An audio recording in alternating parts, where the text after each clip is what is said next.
अब बात करते हैं थ्योरम 10.3 की। 10.3 क्या कहता है?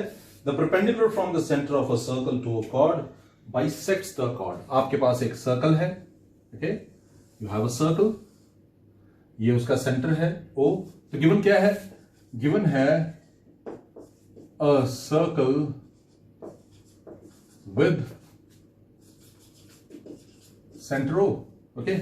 और क्वेश्चन को ध्यान से देखिएगा, कहता है the perpendicular from the centre of a chord to a chord, centre of a circle to a chord bisects the chord. आपके पास एक कॉर्ड है, ए भी एक कॉर्ड है, ओके, और यहां से आपने एक परपेंडिकुलर ड्रॉ कर दिया, मैं नाम दे देता हूं x, ओके। तो गिवन क्या है देखिए, अ circle with centre O, OX is perpendicular to AB, ठीक है, where AB is a chord, AB जो है chord है और OX जो है वो परपेंडिकुलर है किसके ऊपर? AB के ऊपर। अब आपको प्रूव क्या करना है? You are suppose to prove that it, मतलब OX bisects AB। To prove, आपको प्रूव करना है that AX is equal to BX। आपको ये प्रूव करना है। देखिए बड़ा सिंपल है, इसके लिए कंस्ट्रक्शन आपको करनी पड़ेगी, और कंस्ट्रक्शन क्या है देखिए, जॉइन OA एंड OB। आपने OA और OB को ज्वाइन करना है, OA OB।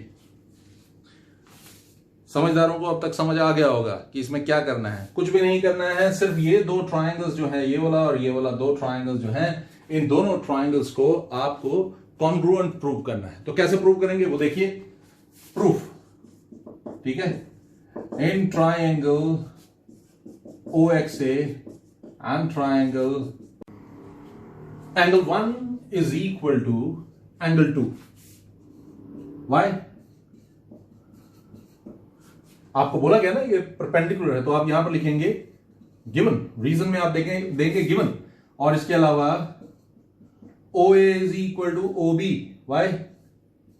Radii of same circle, ठीक है जी। OA जो है OB के बराबर है, रेडियाई ऑफ सेम सर्कल। उसके बाद देखिए OX is equal to OXY, common. मैं रिपीट कर रहा हूं आपके लिए, OXA और OXB आपने ले लिया, OXA और OXB में एंगल 1 एंगल 2 के बराबर है, ठीक है, equal to 90 degree. OA OB के बराबर है, रेडियाई ऑफ सेम सर्कल, और फिर उसके बाद OX कॉमन। तो इसका क्या मतलब है? This means triangle OXA is congruent to triangle OXB by RHS, right angle hypotenuse side, ठीक है जी। और उसका मतलब ये होता है कि AX जो है वो BX के बराबर होगा, वाई CPC, ठीक है जी। और इस तरह से आपने प्रूव कर दिया कि AX और BX जो है वो इक्वल। सिंपल था ना, ऐसा कुछ भी नहीं था कि जो बड़ा मुश्किल है, बहुत ही सिंपल था, ठीक है। चलते हैं अगले थ्योरम की तरफ। तो देखिएगा, ये है theorem 10.4। The line drawn through the centre of a circle to bisect a chord is perpendicular to the chord. ये आप कह सकते हैं कि कन्वर्स है पिछली थ्योरम का। तो देखिए फिर से एक सर्कल हमें गिवन है with centre O, okay, we have a circle with centre O, we have a chord AB, हमारे पास एक कॉर्ड भी है AB। तो लिखते हैं गिवन में, गिवन क्या लिखेंगे? अ सर्कल विद सेंटर O, ठीक है जी। और एक और चीज गिवन है क्या? कॉर्ड AB, ठीक है जी, इज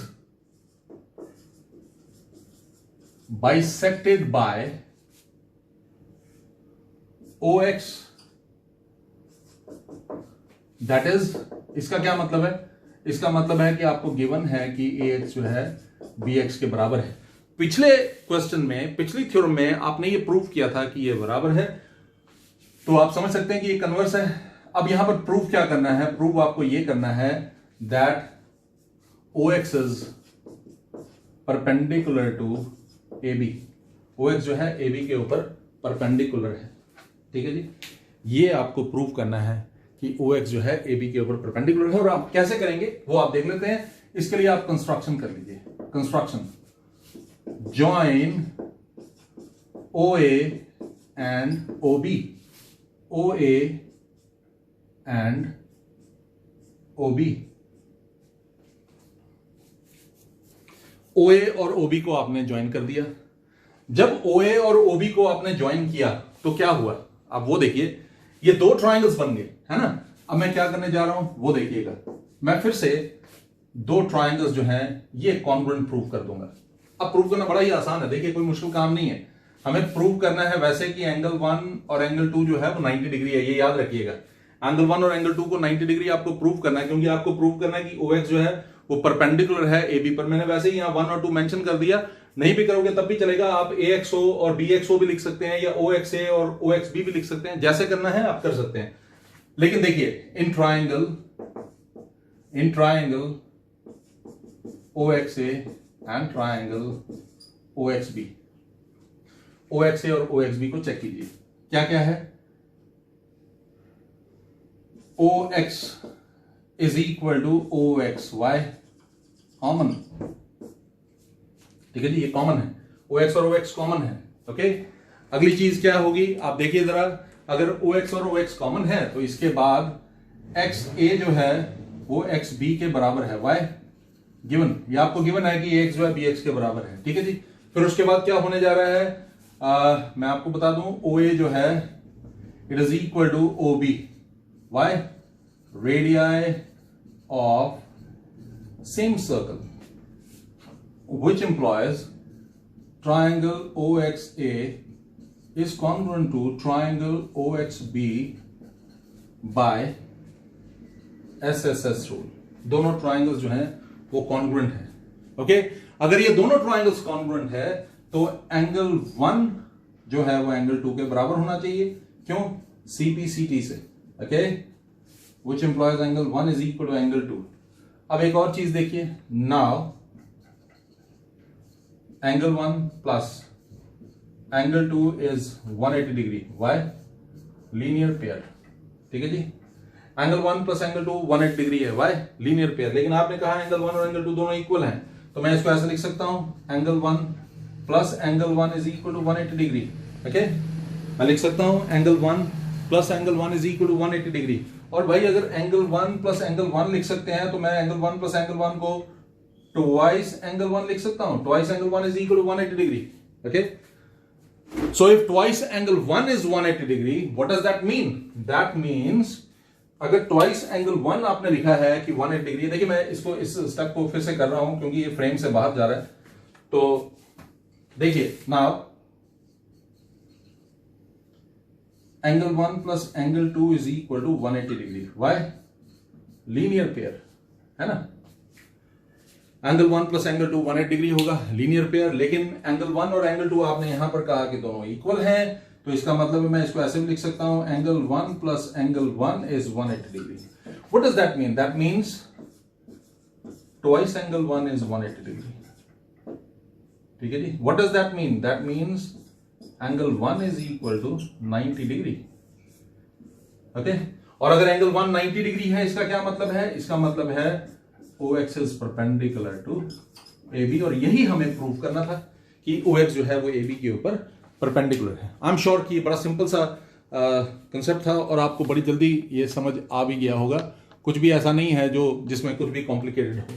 मैं फिर से बता देता हूं, आपको यहां पर गिवन क्या था, it was given to you that AX is equal to BX और you have to prove that OX is perpendicular to AB, and for that what you did, you proved that OXA is congruent to OXB.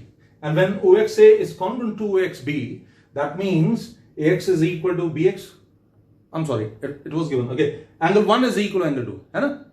So if angle 1 is equal to angle 2, what does that mean? You can use this this equality here. Angle 1 plus angle 2 is 180 degree. So if angle 1 plus angle 2 is 180 degree, you can write angle 1 instead of angle 2. Okay. You can replace this angle 2 with angle 1 because both are equal. Angle 2 and angle 1 are equal.